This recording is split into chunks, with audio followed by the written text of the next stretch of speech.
Chapter 12. Two Princesses. Muzu had been standing beneath Mephi's statue when Sidon passed him by, staring up at it with an expression that seemed immoral in time. It was rare to see him so distraught that he would come out and look at her that way. Only conflict with the king seemed to affect him so badly. Now, in the decades Sidon had spent under Muzu's tutelage, he had learned the ins and outs of his instructor's expressions, inscrutable as they might be to anyone else, and in that moment he knew it best to leave him alone. Muzu was still standing there when Sidon returned in the morning. The sun was newly risen, completely obscured by the dark of the rain clouds above them, the only light on the statue coming from the place where the stone depiction of the Lie-scale trident pierced the surface of carefully sculpted water. He took his place next to Muzu, looking up at his sister's face. She was so serene, rendered in unliving stone, so apart and above from the cares of the living world, infinitely patient, infinitely kind. The statue of Hylia still stood at the foot of the staircase that led to the throne room, but in many ways his sister had become the patron god of his people, their hope and their grief. "I'm sorry," Muzu said, and Sidon looked down at his teacher, who stared at Mephi rather than at him, "for raising my voice to you and your father." He did not apologize for raising his voice to his king and crown prince. To apologize for impropriety was not in him. He had been ancient when Sidon was born, had taught King Dorephan in the days before he had ascended to the throne, and nobody was sure of his age anymore, but estimates placed him at about 500 summers. He had seen so many royals don the crown that they were all familiar to him, family to him. That he was allowed to behave that way spoke to how much the royal family loved him, in return. "My father would never begrudge you your honesty," Sidon said, looking up at the statue to match Muzu. "Nor would I. You have been essential to the health and balance of the realm for longer than any living Sora. Your loyalty is beyond reproach." "But not my fealty," Muzu said. It could have been angry, even accusatory, but it was not. Sidon imagined that some extreme of exhaustion had allowed Muzu to look at himself in a way that the prince did not have the experience or the perspective to understand. "If I ordered you to assist me, Muzu, I know that you would. Instantly, and without fail, you would. But I do not wish that for you, or for us, or for the Zora people. If I could, I would have each of us work together, single parts of a greater whole, and not because some of us have powers over the others.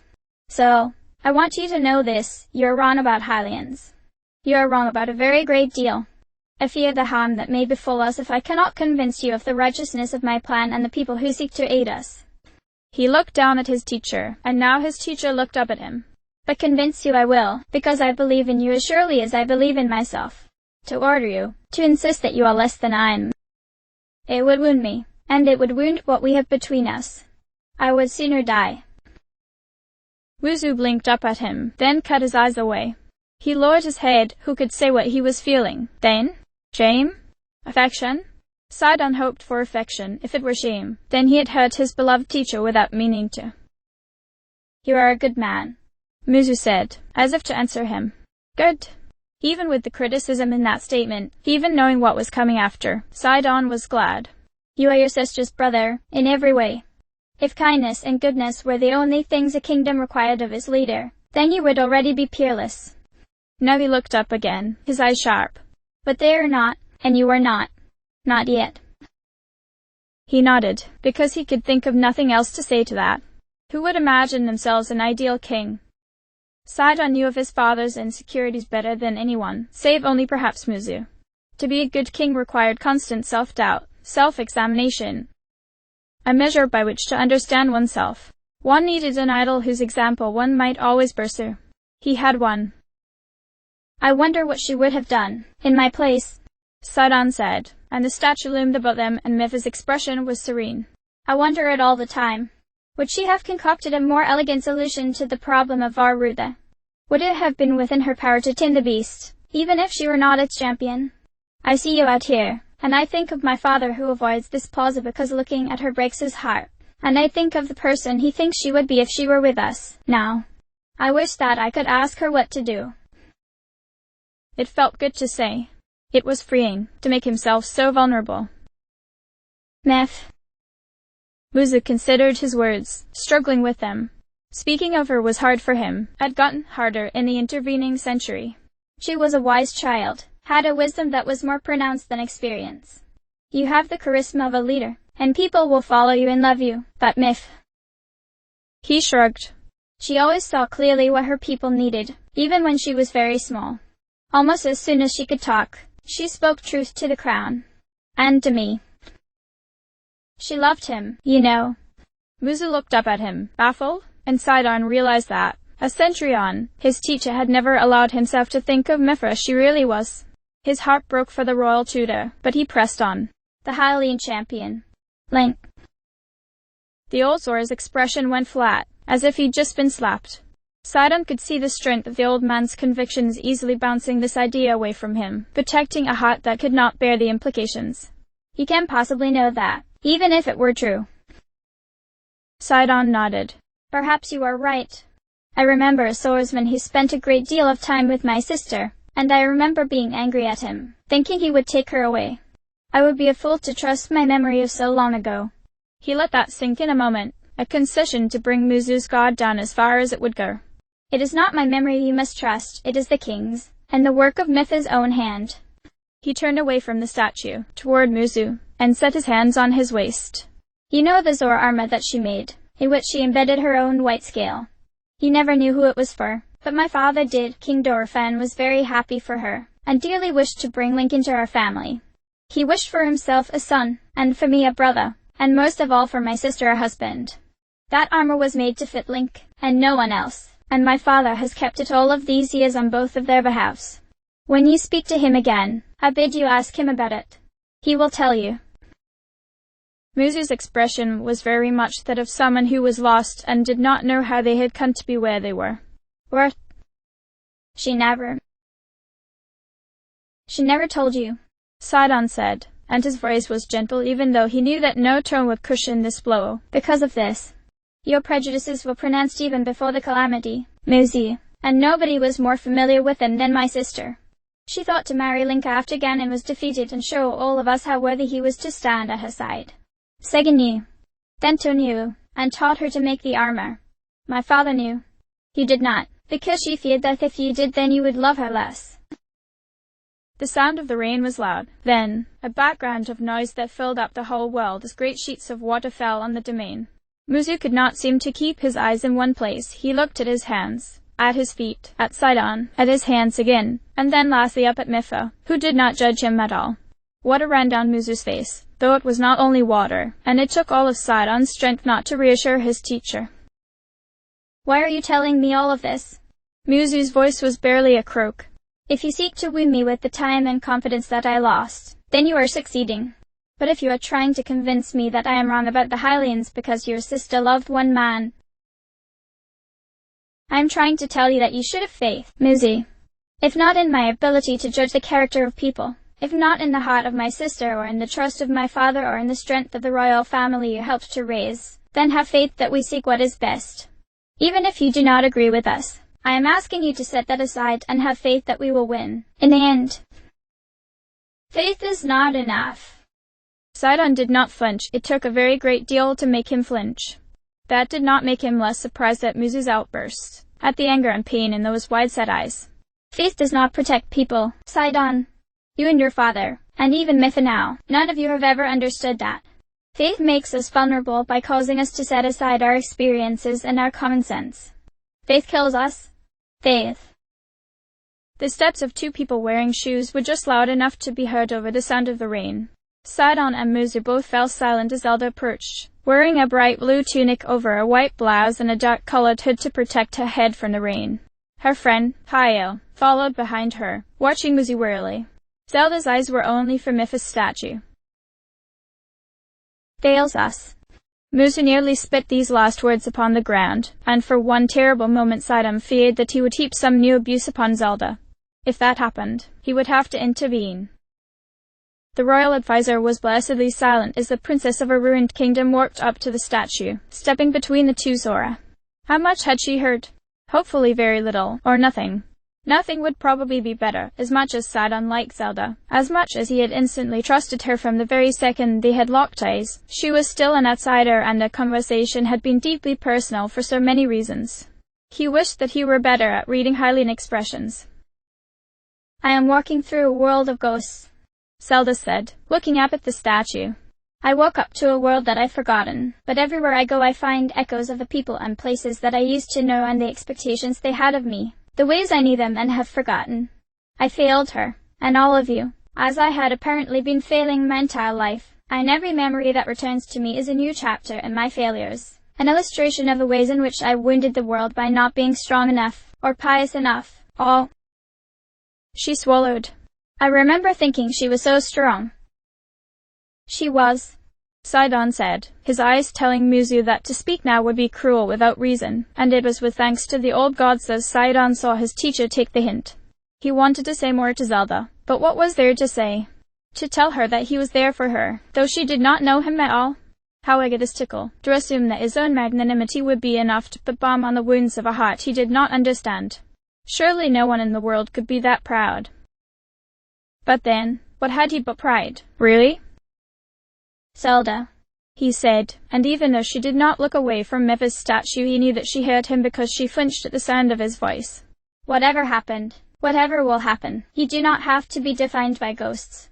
Even if they inform who you are not among them. You are among the living, and the living will lend you aid. Was that enough?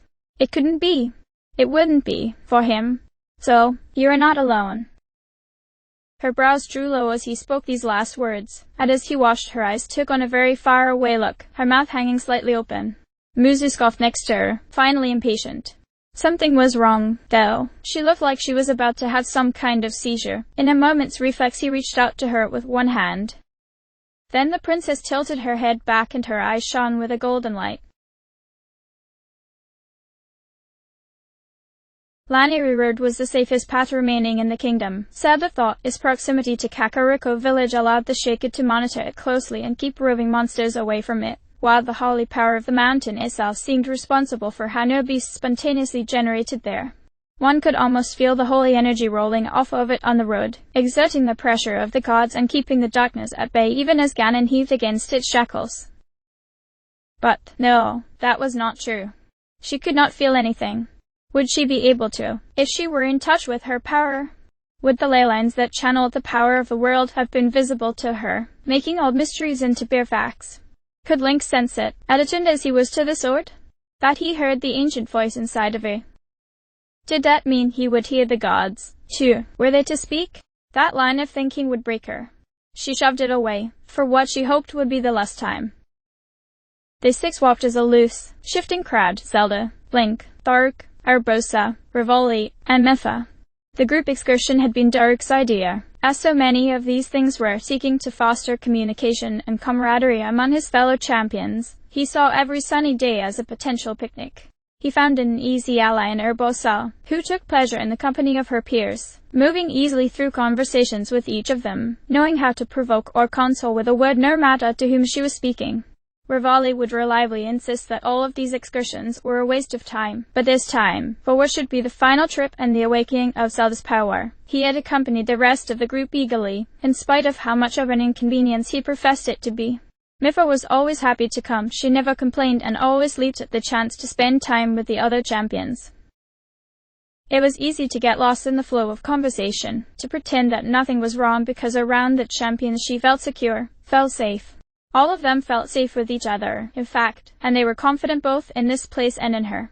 Of all the gathered champions, only Link had bothered to bring a weapon, and though Dark teased him for it and Rivali scoffed at how useful he would be in a fight, Zelda knew that a great deal of their collective security revolved around the sword that would seal the darkness and the hand that could wield it. Link did not share in that security, he was only burdened by it. He had grown up with Mipha, had known Dark almost as long, was trusted by all of them. But she watched his back as he walked, never speaking to the group, never setting down his role as champion even among his fellows. His gaze was turned ever outward, watching for danger of any stripe, removed from the warmth of company. He would be like this until fewer eyes were on him, until he felt that he could be vulnerable again. There would be no vulnerability here, even among the dearest of his friends. It was murderous of her to draw strength from that. Cruel, Ethan. Still, she did, and denying it would not fix the problem. Seeing that even the chosen hero of the Master Sword could buckle under pressure without breaking, could hold the world on his shoulders even as he felt it keenly, that made her feel better. Maybe not stronger, but better. Next to her, Rivali scoffed. Listen, Your Highness. She snapped back to attention, realizing that she had effectively been ignoring him for the past 20 seconds, and did her best to look as if she'd been listening the entire time. Just because you're operating under assumptions regarding your own importance is no excuse to be inattentive. There are plenty of people who would give one of their legs to listen to me explain the theory behind your gale, and how the energy expenditure is much lower than trying to achieve flight through traditional means, even allowing for the greater strain on your shoulders. She smiled at him, the practiced smile that she'd used in court more than once. Though it calls to mind, Rivali, how you intend to teach people the use of the gale if you won't take on any students. His whole body shivered slightly as he puffed out his breast feathers and shook his head. Well, fine. Pretend all you like, but don't come crying to me if it turns out you need someone to carry you away from danger. He moved smoothly away from her, picking up his pace to try to catch up with Link. For all his posturing, she could tell he wasn't really offended. Few, if any, were the people more given to moodiness than Rivali was, and he sympathized even if he refused to say so. Behind her, Urbosa told some joke that made Dark roar with laughter, and Zelda was about to slow her pace to try to ask what was so funny, how she hated missing a joke, when Mepha stepped in beside her. The Zora princess had her eyes locked directly ahead of her, but the fact of her presence brought Zelda up short, demanding her attention. Mepha refused to slow down the group on any of these excursions, which meant that she walked very quickly on her proportionately shorter legs, taking 3 steps for every 2 of Zelda's. By the time she reached the end of her current growth spurt, she would easily outstrip them all, but for now she put in so much effort to keeping up that Zelda did not want to insult her by slowing her own pace. Is something on your mind? She asked, inviting Mepha to talk partially out of courtesy and partially out of very real, very insistent curiosity. Mepha looked up at her, and the intensity of those golden eyes contrasted with the softness of the rest of her expression. Actually, yes. Though the matter is delicate. Mepha looked off to the south, across the river that ran from the snowfield and whose stream they were walking up. The promenade was across from them, the enormous waterfall there hiding a cavern in which a shrine had recently appeared. If possible, I would like to speak with you in private. She paused, considered that. If you do not mind, Princess. She tried to think of anything about which Mepha could reasonably want to speak with her, starting with the ways in which Zelda could have theoretically offended her. A very different and much more personal anxiety welled up inside of her, and the urgent need to address this was suddenly more insistent than the fact of traveling up Mount Lanayru. The path to the promenade split off from Lanayru Road, leading up a winding stone staircase that ended in a bridge spanning the width of the river. They were drawing up to that staircase now. She indicated it with an inclination of her head, and Mepha nodded. Link! At her call the hero stopped in his tracks, turning on the spot to address her so that Rivali walked several paces further before stopping himself. Mepha and I are going to have a look at the promenade from atop the stairs. Wait for us, please. We won't be very long. Link nodded his assurance, though his posture did not relax at all, and Rivali threw up his wings in disgust before going to join Daruk and Urbosa, who were politely keeping up the pretext of their conversation while not staring at the 2 princesses as they ascended the stairs together.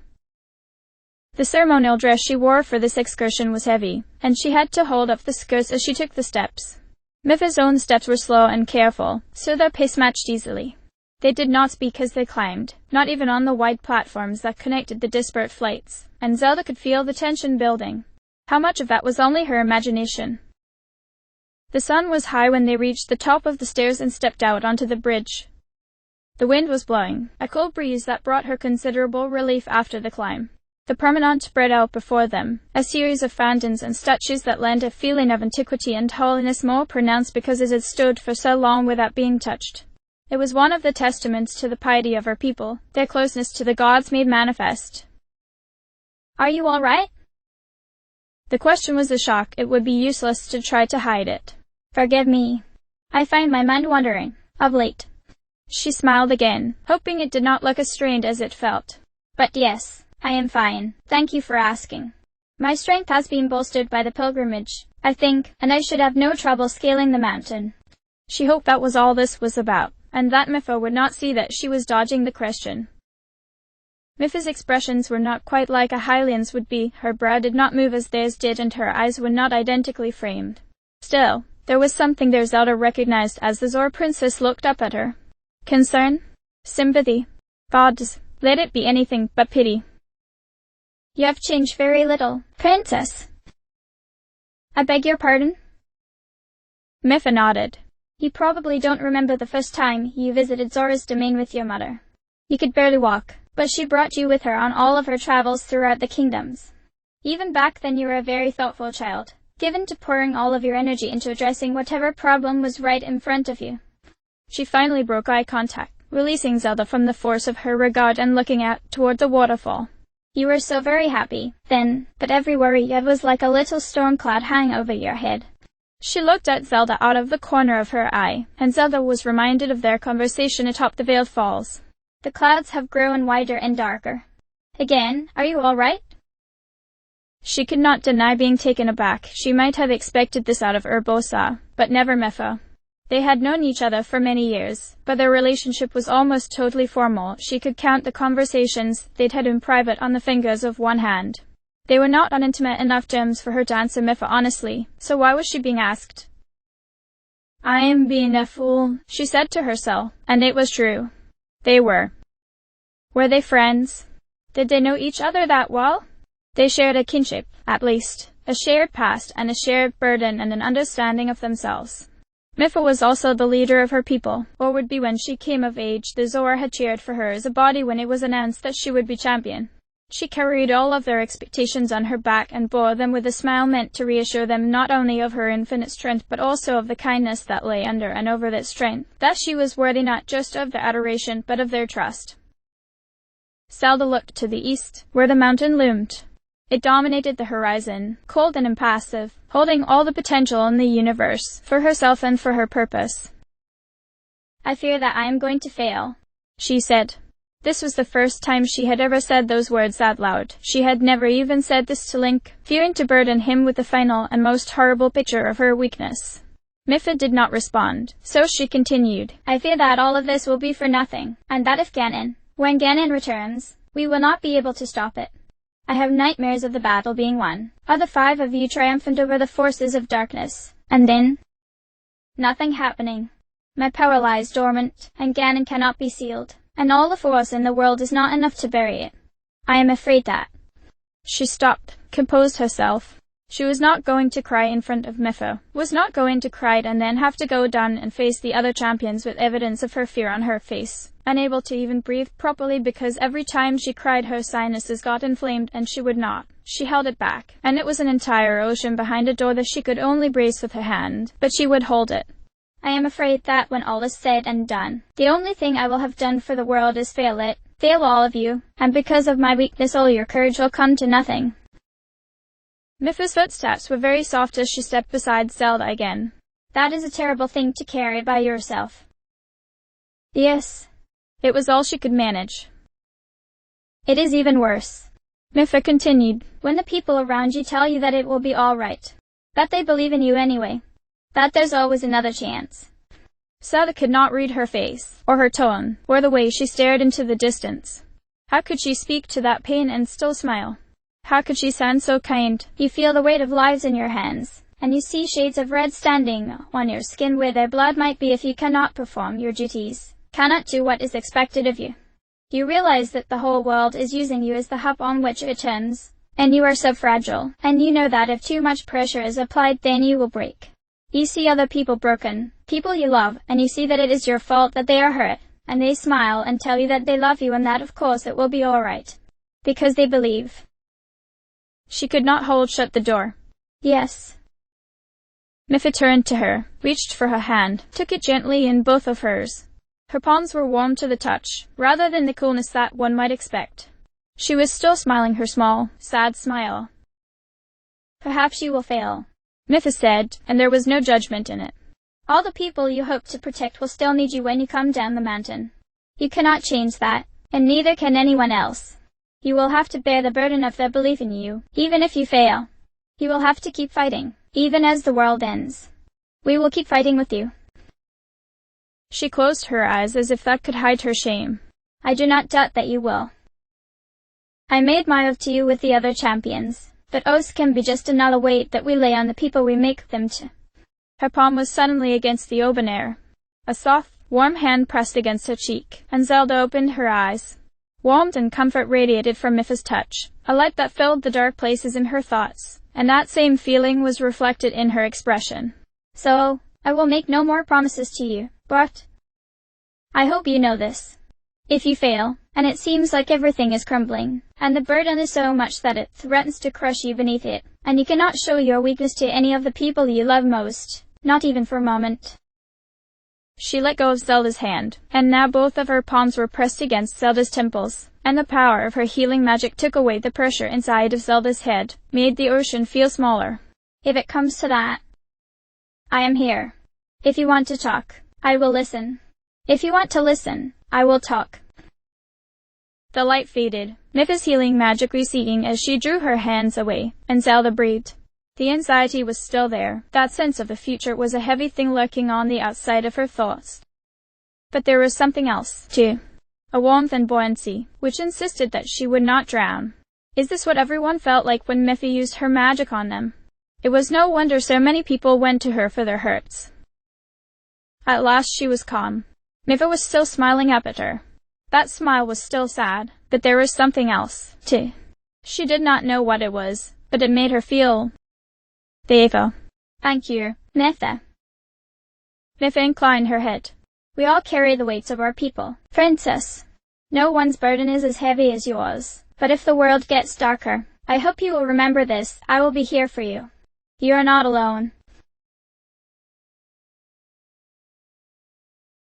Who could have ever imagined such a thing?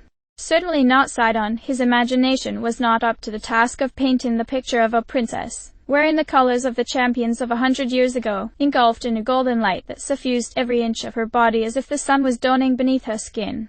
It was a radiance so intense that the world around it was dark, and yet so gentle that there was no need to shield his eyes, though he did not think he could have, much less would have.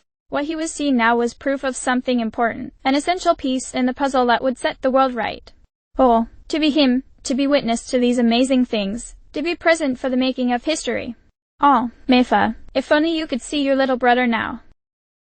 Zelda had been staring at nothing as the light welled up inside of her. All around them Zora were beginning to gather, running or swimming to see the light that now stood in the plaza, gathering in a quiet hush to see the source of the radiance that stood between their prince and his advisor. Muzi, for his part, was gawking openly, all words having failed him. Zelda's attendants stood beyond, eyes turned to the sky. The Zora watched Zelda as a body, as a people, and as Sidon threw a glance at the heart of the city he saw his father's enormous silhouette standing in the doorway of the throne room. Tears ran down Zelda's cheeks like rivers of molten gold, and he barely had time to register it before she snapped back to herself with a gasp.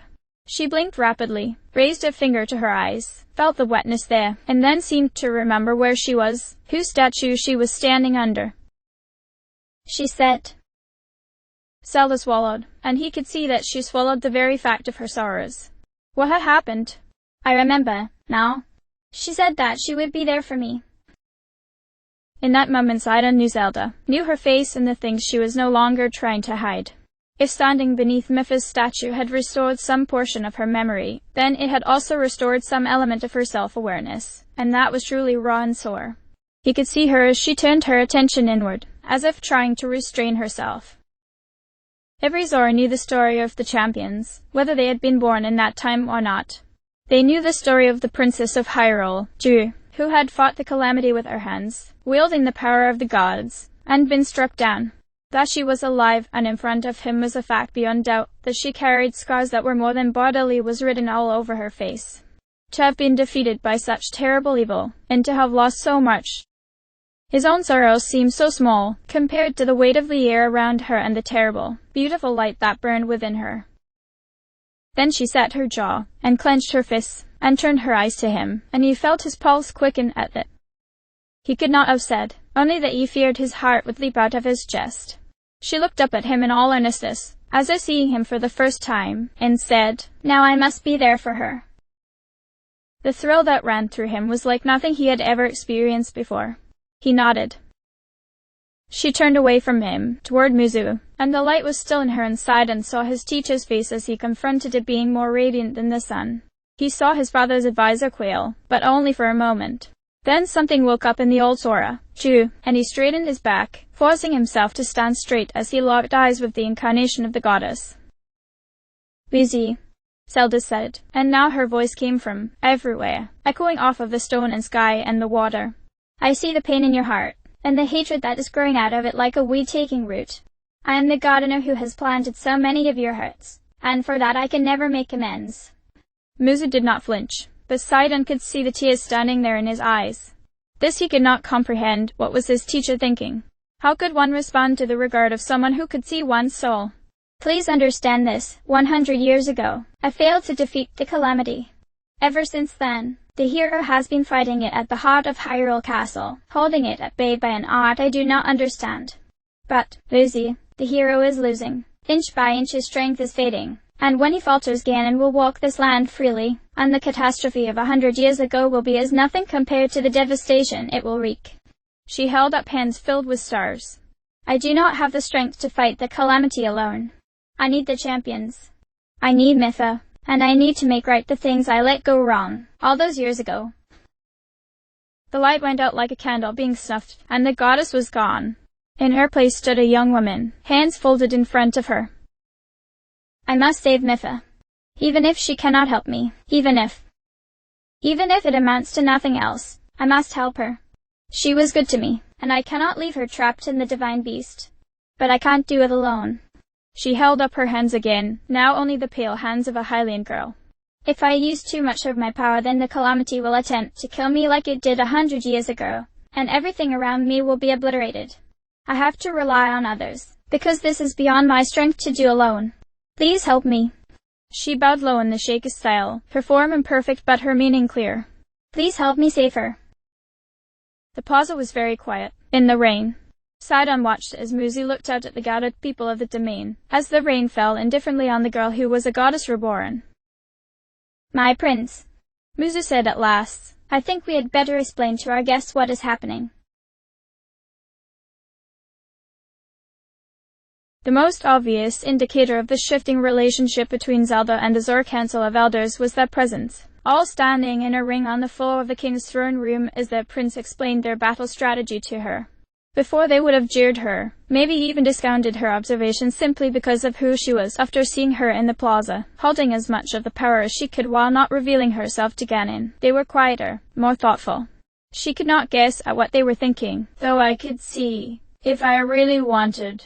But they were not trying to heap new abuses on her, and that would have to be enough for now.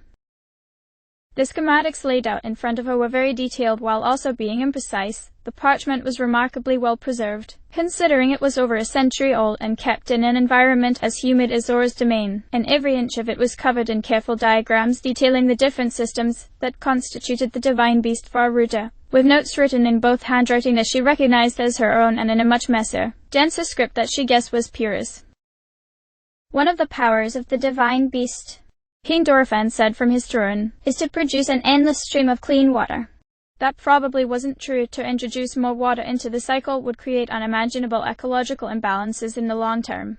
More likely it was drawing water from the environment, or possibly somewhere further away. Would she be able to find documentation regarding desertification of any areas of Hyrule in the past 100 years?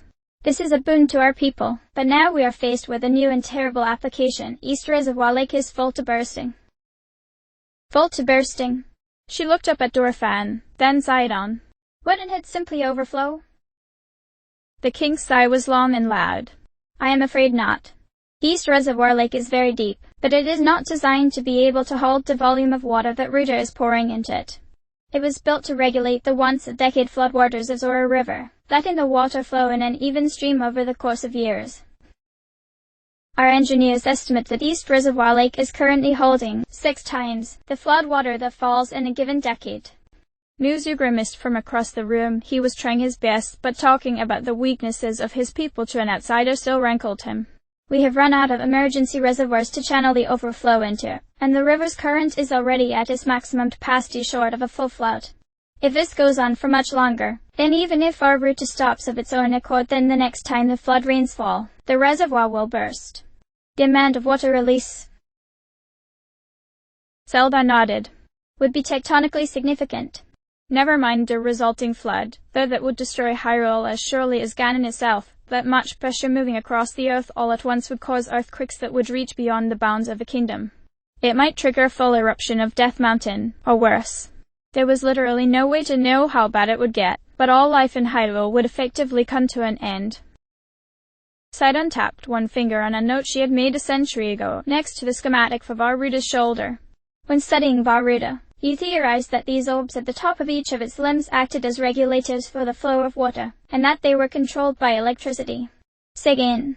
He nodded to the old sergeant, who inclined his head to Zelda, who was able to resist the effects of shock arrows better than most Sora, managed to shoot one of the orbs. The flow of water did slow, though it returned to its original rate within a few hours. If I were a few decades younger, Sigyn said, I could have taken care of this myself. It was an apology, as near as Zelda could tell. She ignored him.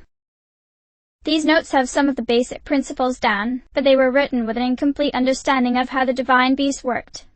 She was fairly sure that made Sidon gawk at her, but she ignored that too, instead tapping on the four orbs as the diagram laid them out. Principally, the divine beasts appear to be similar to guardians on a much larger scale. Instead of regulating the flow of water, these power conjurers likely regulate all the major functions of Vah Ruta. In the distant past they had probably been armored. She was glad that they were not, now. If we can manage to overload all of them, then Vah Ruta should be forced into shutdown, at least long enough for us to board it. 4 shock arrows, Sidon said, cupping his chin with his hand. Well, no. 4 true shots with shock arrows. None of the Zor besides Sigyn and Baz can handle even one shock arrow, and firing one would render both of them immobile afterward. No matter how you look at it, that leaves very little margin for error. I estimate you will need at least 20. Musa stepped closer to the table, and Paya moved to stand closer to Zelda. If he noticed, he pretended not to, though he turned his eyes on the both of them. It would be easiest if the two of you could work out a battle strategy between yourselves, since you have the sealing power of the royal family, and the Shake Slate, and the ability to carry shock arrows. But before we consider any of that, we need the arrows themselves. Muzu has been searching for a source, Sidon said, and I would bet you've known one for quite a bit. Muzu inclined his head. Yes, my prince. The easiest method of obtaining shock arrows would be trading with the Gerudo, but that would take time that I do not believe we have. The most accessible shock arrows. He turned away from the table, pointed out and upward. Directly east of here is Plymouth Mountain, whose peak hangs over the reservoir. At its summit you will find all the arrows you need. Sidon hissed a breath in through his teeth. Plymouth Mountain, where Lionel is reported to have established its territory. Muzu's only response was to nod. Zelda looked to Paya. She did not remember the Lionel that had attacked the two of them, but Paya did. She had a better understanding of the danger that they represented. The two of them had fought guardians and Hinoxes, Moblins and Bokoblins and Lizalfos, and had through skill and the exploitation of weaknesses managed to triumph over each of them. Paya had told her that a Lionel was like none of those things, intelligent and skilled and brutal and powerful in a way that other monsters only aspired to. They did not really have weaknesses, were almost impossible to sneak upon, and could crush a Hylian in a single blow of their weapons. These things were all true, and she could see that truth written on Paya's face. We don't have many choices, Zelda said.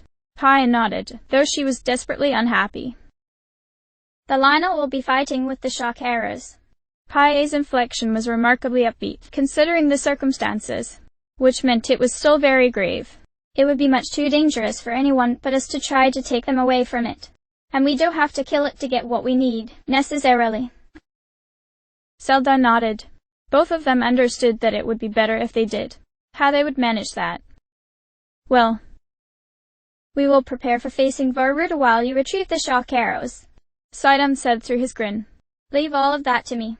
I will make sure that, on your return, we will be ready to support you. Dentro. He turned to one of the elder Zora, who stood at attention. Do you have what you need? The eye that the old Zora turned towards Zelda and Paya was quick, analytical, and seemed to take the full measure of them at a glance. She could see him crunching numbers in his head, his expression actually not very far removed from Pura's. Yes, my prince. I can get something out of storage for them, adjust it and restore it. It will be the work of only a few hours. Then it is settled. Every eye in the room returned to the king, who did not share his son's smile. He had the look of a ruler who was sending others to do what that he wished he could partake in himself. Zelda.